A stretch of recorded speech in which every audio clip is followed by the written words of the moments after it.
itu adalah organ yang paling keras kerjanya. Pada saat kita minum obat, dia juga menyaring zat-zat obat itu yang sebagai kadang-kadang bisa menimbulkan racun. Ya, karena obat kimia itu adalah racun sebenarnya. Terpapar darah dan cairan tubuh orang lain yang ada virusnya. Caranya gimana? Kan udah pada dewasa semua ya.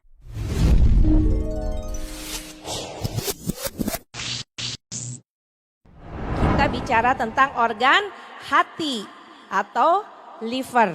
Kadang-kadang rancu ya, jantung sama hati kadang-kadang suka gambarnya sama ya. Padahal ini liver. Liver tuh yang sebelah sini, dia agak sedikit ke bawah sebelah kanan. Ya, kemudian nah liver ini, hati itu adalah organ yang paling keras kerjanya. Kenapa? Karena dia pada saat kita makan, dia mengeluarkan enzim-enzim pencernaan. Pada saat kita minum obat, dia juga menyaring zat-zat obat itu yang sebagai kadang-kadang bisa menimbulkan racun. Ya, karena obat kimia itu adalah racun sebenarnya.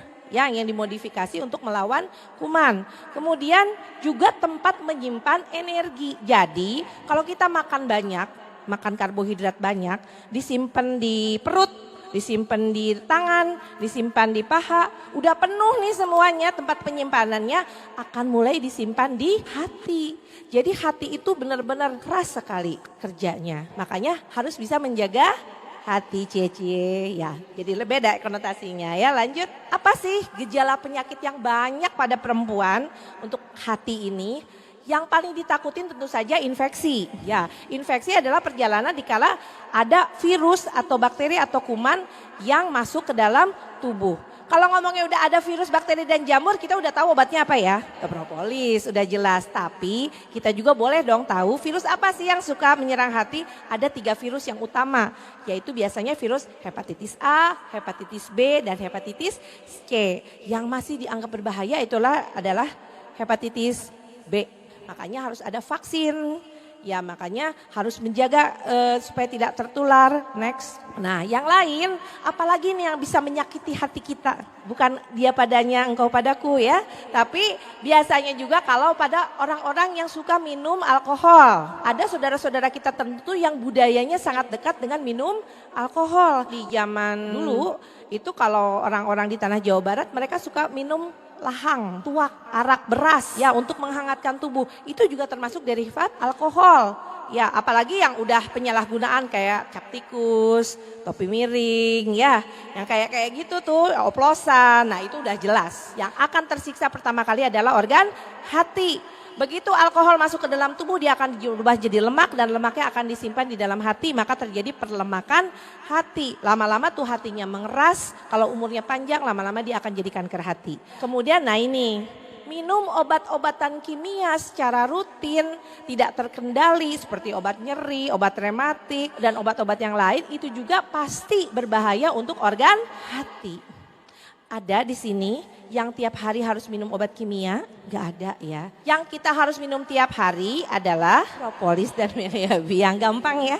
Iya, lanjut next. Siapa aja nih yang beresiko untuk terkena penyakit hati? Pertama, penggunaan alkohol berat. Ya, yang kedua, nah ini karena sekarang juga Indonesia sedang memerangi narkoba, banyak sekali penderita penyakit hati itu, hepatitis B itu tertularnya karena pemakaian jarum suntik secara bersama. Kalau disuntik KB mah jangan takut ya. Kalau disuntik di rumah sakit insya Allah steril. Sekarang sudah ada jarum sekali pakai 1 orang buang. Jadi terhindar dari hepatitis kalau zaman sekarang. Kemudian tato. Nah, ada yang bertato di sini. Tato dan tindik. Hati-hati. Kalau menindik itu biasa telinga ya. Ada yang tindik hidung, ada yang tindik lidah. Ya, biasanya nih anak-anak zaman now nih suka pada nyeleneh gitu ya. Tindikannya nggak satu, banyak bererot ke sini. Kuping kiri, kuping kanan, hidung kiri, hidung kanan, lidahnya juga tindikan semua. Kalau ditindiknya di tempat yang terpercaya, di klinik-klinik, di rumah sakit, di puskesmas juga menerima jasa tindik ya.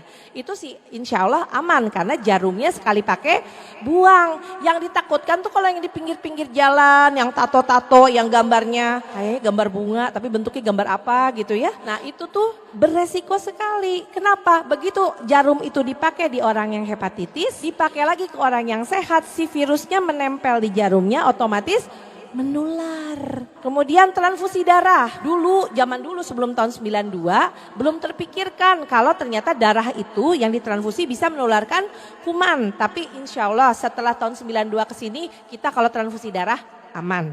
Karena darah yang diambil itu akan disterilkan dulu, akan diperiksa dulu sehingga aman kalau digunakan untuk orang lain, untuk sesama. Lanjut, terpapar darah dan cairan tubuh orang lain yang ada virusnya.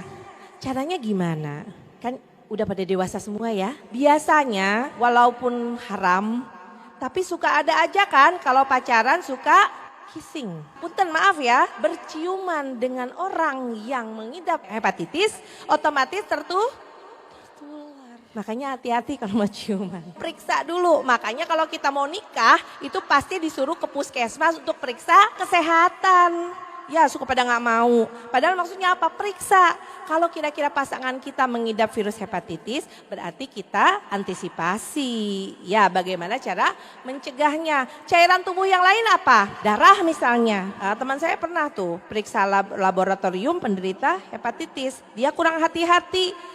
Tangannya tertusuk jarum, terkena darah pasien yang hepatitis, tertular. Ya itu resiko tenaga medis seperti itu. Kemudian apalagi yang bisa dari cairan, punten, yang kemarin dokter Kurnia bilang, pernah dibawakan ya dok, cairan kelamin. Kalau kita berhubungan dengan orang yang menderita hepatitis, kemungkinan besar tertular juga. Makanya tuh hubungan seksnya, kalau punya pasangan sudah hepatitis, mau aman pakai kondom. Ibu-ibu pada begini semua. Malu ya Bu ya. Tapi kalau nggak dikasih tahu nanti nggak tahu ya. Kemudian selanjutnya paparan bahan kimia tertentu. Kayak tadi tuh ya minum obat. Terus kerja di perusahaan pabrik-pabrik kimia seperti itu juga beresiko terkena penyakit hepatitis.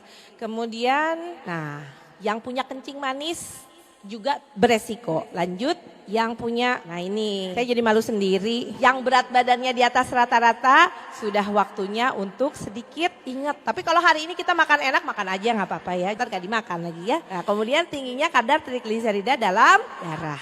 Nah ini mengkonsumsi obat-obatan kimia dalam jangka waktu lama, termasuk kalau obatnya berupa jamu ya. Saya minum jamu kok dok, tapi lihat dulu jamunya. Kalau jamunya sudah bentuknya bubuk, ya udah bentuknya tepung, tinggal diseduh, hati-hati. Apalagi kalau pas diminum langsung tokcer. Saya minum jamu Ralinu langsung sehat, berarti di situ ada obatnya. Yakin dijamin, obat itu mah obat digerus dicampur sama kunyit. Boleh minum jamu-jamu atau itu, tapi yang ngegodok sendiri, ngambil daunnya sendiri gitu ya, boleh kayak seperti itu. Tapi dosisnya juga kan kita nggak tahu ya. Kemudian lanjut, apa saja gejala penyakit hati? Sedih, duka cita, bermuram durja, bukan ya. Satu, matanya kuning, tampak kekuningan. Nah perutnya bengkak. Kadang-kadang kita di lapangan suka ketemu, biasanya sih usianya sudah lanjut. Kalau kita raba perut sebelah kanannya ini keras. Ya seperti megang kayu begini. Terus matanya kuning. Kemudian ada bengkak. Kalau kakinya pergelangannya ditusuk begini, itu dia akan lambat kembalinya. Kulitnya gatel tapi dia nggak makan apa-apa atau apa, kelihatan kok di kulitnya itu kering, bersisik dan sangat gatal. Biasanya seluruh tubuh ya. Kemudian kalau dia buang air kecil, urinnya itu warnanya coklat gelap seperti teh ya. Kalau urinnya warnanya gelap seperti teh, tapi kalau dia BAB, si fesesnya itu, kotorannya itu berwarna pucat seperti dempul ya. Kemudian kadang-kadang berdarah. Terus orangnya kelihatan perutnya besar, kulitnya kuning ya, kemudian dia kayaknya capek, lelah gitu ya. Kemudian kadang-kadang ada juga mual, muntah, kehilangan selera makan dan kecenderungan untuk gampang memar. Biasanya nih kalau kita di lapangan sering nih ketemu sama yang seperti ini, katanya sakitnya sakit liver ya. Nah, bagaimana pengobatan dan pencegahan penyakit hati? Tentu saja hindari tuh faktor resiko yang tadi, terpapar bahan kimia, ya, terpapar daripada hubungan seks yang tidak sehat, jangan minum minuman obat, jamu segala macam yang rutin, dan tentu saja yang utama adalah itu lagi.